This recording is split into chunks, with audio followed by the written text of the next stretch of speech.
Salut à tous et bienvenue, c'est Jean-Mi. Aujourd'hui on parle de Seize the Beam. Seize the Beam est un jeu de Dylan Howard Cromwell et est illustré par Mario Fernandez.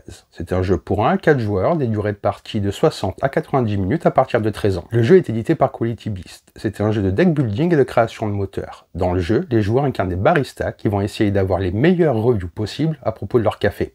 Allez, on va voir comment ça se passe. Et on se retrouve avec les boîtes. Donc là, ce qu'on va faire, c'est que je vais vous faire un petit unboxing, vous montrer un petit peu ce qu'il y a dans, parce que le jeu déborde de matériel. Donc je ne sais pas si le jeu va arriver en retail, le Kickstarter est en train d'être livré actuellement. Le jeu a connu pas mal de déboires en effet.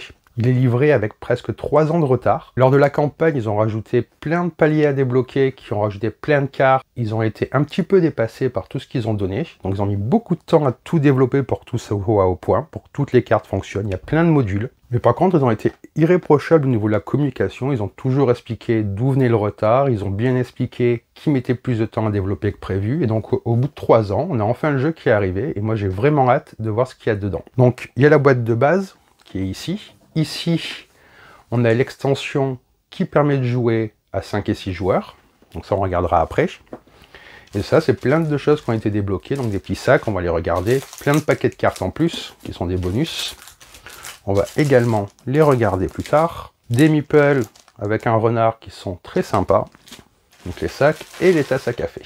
Déjà, j'aime beaucoup la couverture avec tous ces personnages. Donc comme je disais, ça a été créé par Dylan Howard Cromwell. Les illustrations de Mario Fernandez Garcia Pulgar, et co-designé et co-créé par Andy Couch et John Wilson. Donc, et ça, c'est le logo de la boîte. Donc là, les livrets de règles, les règles de base, et toutes les extensions. Tous les bonus qu'il y a avec la boîte qui ont été livrés. On peut regarder ça, donc déjà, c'est très sympa, le papier de bonne qualité. Le jeu est devenu plus dense que ce que je pense qu'il était prévu au départ. C'est peut-être pour ça qu'ils ont mis du temps à tout bien développer. Mais encore, comme je dis, ils ont communiqué à chaque fois. Ils ont été très clean. Ça doit être le KS que j'ai qui a été livré le plus en retard. Mais la qualité a l'air d'être vraiment au rendez-vous. Il y a des ressources en résine. Vous voyez, il y a vraiment beaucoup de choses dans les règles. J'ai hâte de jeter un coup d'œil sur tout ça. Donc dans l'esprit du jeu, vous êtes des baristas, comme je disais, et vous allez essayer de faire le meilleur café, et les gens vont vous laisser différents avis au fur et à mesure de la partie. Et donc ça, c'est plus épais que le livret de règles, c'est tous les modules en plus qu'on retrouve dans la boîte. Donc déjà, il y a un mode solo, ça c'est aussi assez sympa. Vous voyez, ça fait vraiment beaucoup de choses en plus. Il y a énorme, je crois que juste dans la boîte de base, il y a quelque chose comme 500 cartes, qu'ils ont rajouté plein de choses au fur et à mesure de la campagne, qui était vraiment sympa à suivre à l'époque. Le solo mode, avec tout ce qui est expliqué. Donc les planches de tokens, assez épaisses, hein, c'est assez sympa pour les avis, tout ça. Puis ça se dépunche tout seul, donc ça c'est assez agréable. Là on continue, donc ça va être les différents avis, c'est les avis positifs j'imagine. Encore, belle planche de tokens, vous voyez le dos. Donc, il y en a vraiment beaucoup, hein. Toutes ces ressources, bon j'ai pas pris les ressources en... il y a des ressources en résine, il y en avait d'autres en option que j'ai pas prises là. J'aurais dû, je pense. Si quelqu'un les a en trop, je suis bien preneur. Là, des stickers, parce qu'ils devaient mettre des sacs imprimés avec ce qu'on pouvait mettre dedans.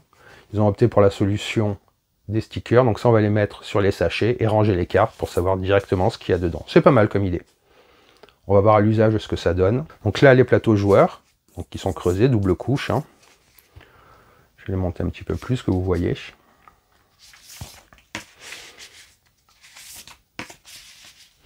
Et à chaque fois, il y a un nom différent. C'est assez sympa. Et ensuite, là, donc toutes les ressources, donc les sachets, donc c'est ça en fait. Sur ces sachets-là, on va coller les autocollants que je vous ai montré précédemment. On va voir ce qu'on donne, on verra ce que ça donne. Une cuillère, parce qu'il y a une variante avec un principe de dextérité, donc où on doit récupérer les choses, on doit récupérer les ressources dans la tasse à café. Et donc là, comme vous voyez, tous les paquets de cartes qu'on va regarder ensemble, il y en a vraiment beaucoup. On va commencer. On va d'abord regarder les cartes et après on regardera les différentes ressources. On va peut-être pas toutes les faire parce qu'il y a beaucoup d'illustrations différentes. Je pense aussi que ça leur a pris énormément de temps. Vous voyez, si je fais toutes les cartes, on en a pour vraiment longtemps. Ça doit être des équipements qu'on rajoute. C'est assez sympa. Différentes icônes. On va reconnaître en bas, ça doit être les différentes familles. Le Wi-Fi. Ça accepte la crypto-monnaie. Il y a vraiment des trucs rigolos, il y a vraiment référence à la petite boutique des horreurs. Motorbeam, ça c'est très sympa. Dans le jeu, il y a de l'humour, il y a un second degré qui est assez sympa au niveau des illustrations. C'est esprit un petit peu BD, je trouve. J'aime beaucoup. C'est ça qui m'avait fait craquer, je me rappelle à l'époque, aussi bien les illustrations à ce côté un petit peu décalé, que le fait que ça parle de café. En étant un grand consommateur de café. Il y a même une édition avec, vous voyez, il y a plein de cartes différentes. Hein. Il y a même une édition avec des différents cafés qu'on pouvait acheter. Ils ont fait les choses en grand, peut-être en trop grand pour leur premier Kickstarter. Donc là, on a un autre paquet de cartes. Oui, ils ont vraiment fait beaucoup d'illustrations. Donc là, les différentes icônes, ça représente des ressources que l'on trouve dans le jeu. Et j'imagine que ça doit être un effet lorsqu'on les récupère, ce genre de choses. Oui, il y a vraiment énormément à voir. Je me demande s'il n'y a presque pas que des illustrations uniques, ce qui serait assez fou, parce que pour l'instant on n'est pas tombé sur deux qui sont les mêmes. Donc il y a aussi des références au monde du jeu, il y a un paquet, c'est board game. Donc je crois qu'il y a rando, ce genre de choses, on regardera ensemble de toute façon. Oui, là, donc pour les différents personnages, il y en a vraiment pour tous les goûts. C'est vraiment très sympa. Le dos des cartes que je ne vous ai pas montré au fait. Et c'est pour les identifier, j'imagine, les clients, ce genre de choses. Un autre paquet de cartes. Oui, il y en a beaucoup, hein, c'est pour vous donner une idée d'un petit peu de toute l'ambiance Board Game Library. Vous voyez, c'est sympa. Free Sleeve, Membership Card, Playtest Night, c'est assez rigolo. Donc oui, la campagne, je crois qu'elle était en 2017. Et le jeu devait être livré en février 2018. Donc ça fait un petit moment. Donc ça, c'est pour le bot. C'est assez rigolo encore. Encore des clients. On n'est pas tombé, hein, comme je vous disais, sur deux fois elle-même, c'est assez fou. Donc vous voyez, la boîte, elle pèse son poids. Donc malheureusement, je ne peux pas vous dire si le jeu va sortir en retail ou pas. Je pense qu'on va trouver des boîtes, hein, donc les cartes de jeu. Donc là, encore un paquet de cartes. Hein. C'est très sympa, tout ce qui nous donne. Donc il y a vraiment beaucoup de modules. On va voir si ça tient la route, si tout fonctionne bien ensemble, mais j'imagine, vu le temps qu'ils ont passé. Ils avaient l'air vraiment investis, ils voulaient vraiment livrer un jeu de qualité. Et ça, c'est les desserts. Qu'est-ce qu'on a après? Ça, c'était le café qu'on pouvait commander avec un des pledges. Il y en avait 3 différents de cafés, si je me souviens bien. Voilà. Un Nokia. Il y avait un Nokia. Oui, il y a vraiment un côté humour second degré décalé qui est très sympa. Et là, on tombe encore une fois, c'est que des dessins, que des illustrations uniques. Encore un paquet de cartes, Café Starter Kit, Concerto Coffee, Medicinal Milk, Ocarina Cake. Ouais, je pense qu'on va passer aussi pas mal de temps à chercher les références qu'il va y avoir à droite à gauche, qu'il y a l'air d'en avoir pas mal. Là, on fait encore le tour, je vais pas passer chaque carte, sinon s'il y en a plus de 500, vous voyez bien. Donc ça doit être des équipements qu'on peut rajouter, qui sont encore une fois assez rigolos. Des nouveaux clients. Ah, là c'est les mêmes. Voilà, ça m'a fait mentir.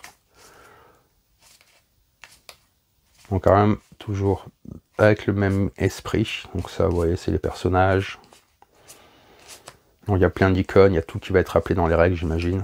Là, il y a déjà 6 paquets de cartes, il y en a 8 au total. Encore une fois, on va voir ce que ça donne à l'usage, l'idée des stickers à mettre sur les sachets, parce que ça peut être une bonne idée. Parce que, bien entendu, on ne met pas toutes les cartes à chaque fois, on va choisir un certain nombre, si je me souviens bien. Il y a différents types de clients. Ils sont beaucoup amusés sur ça, sur les différentes familles, c'est assez rigolo. Puis au moment où la campagne a commencé, je pense qu'il n'y avait pas beaucoup de jeux qui parlaient de café ou de thé. Maintenant on en voit quelques-uns quand même, qui parlent de ces différentes boissons. Voilà, et on va faire le tour du dernier paquet pour pas vous assommer avec des cartes dans tous les sens. Ça me fait un petit peu penser à ce film, je crois que c'est Jarmouche, sur le café, où c'est Hervé Kettel qui joue un vendeur de cigarettes. Je sais plus le nom de ce film, c'est pas Coffee and Cigarette, hein. C'est un autre film. Ou avec les rushs, avec les bandes qui restaient, ils ont fait plein d'improvisations avec Madonna, Michael J. Fox. Je trouve qu'on a un peu cet esprit-là du café de quartier, assez rigolo. Voilà, encore des nouveaux personnages. Donc là, maintenant, on va jeter un petit coup d'œil aux différentes ressources. Donc ça, c'est les briques de lait. C'est tout en résine, hein. C'est vraiment sympa. Le lait est très sympa, comme vous voyez. Ici, donc, les grains de café qui sont vraiment sympas aussi. Vous voyez, hein.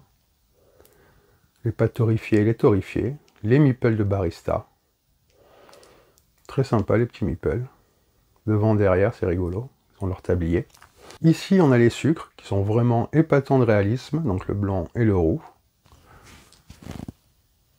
Comme vous voyez, il y en a quand même quelques-uns. Donc, c'est assez sympa.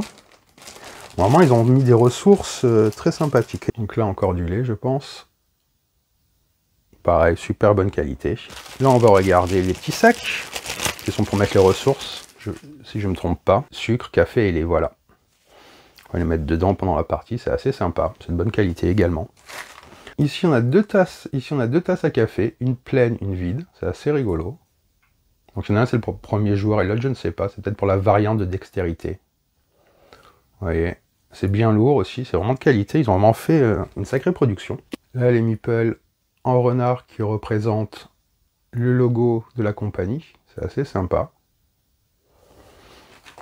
Donc là, on va regarder l'extension pour 5 ou 6 joueurs, il n'y a pas beaucoup de matériel, hein. C'est juste le nécessaire pour jouer à plusieurs. Donc on se retrouve avec, pareil, des ressources en plus, des meeples en plus, encore du sucre, de nouvelles cartes. Voilà, encore des clients, j'imagine. Non, sympa celui-là. Il y a vraiment un esprit, enfin un univers qui est assez rigolo. Et donc deux nouveaux plateaux joueurs. Voilà, le dos des plateaux, je ne l'ai pas montré sur l'autre. Donc ça, c'est le dos des plateaux de la boîte de base. Très sympa, j'avais pas fait attention. Donc là, maintenant, on va regarder ces 4 paquets de cartes en plus. Ça va encore faire des cartes, mais dans un jeu de cartes et de moteur, c'est quand même très sympa. Donc à chaque fois, la petite règle. Donc ça, c'est les célébrités de la ville. C'est rigolo. Donc ça c'est pas dans la boîte, c'est vraiment des bonus en plus, des petites extensions. Là, on se retrouve avec, voilà, Board Game Media. Si vous le reconnaissez, moi je risque de pas tous les reconnaître, s'il y a des références.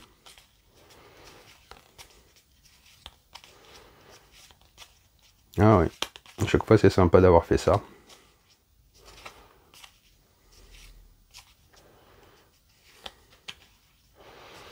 Donc je vais me renseigner, voir si le jeu va sortir en retail ou pas. Pour eux, je vous le dirai dans les commentaires. Ouais, c'est vraiment très sympa, hein. Bon, vraiment un humour, enfin un univers que je trouve très sympa. Ça mettrait presque une petite BD. Et donc là, on se retrouve avec les Customer Expansion Pack. Voilà, des clients en plus, encore une fois.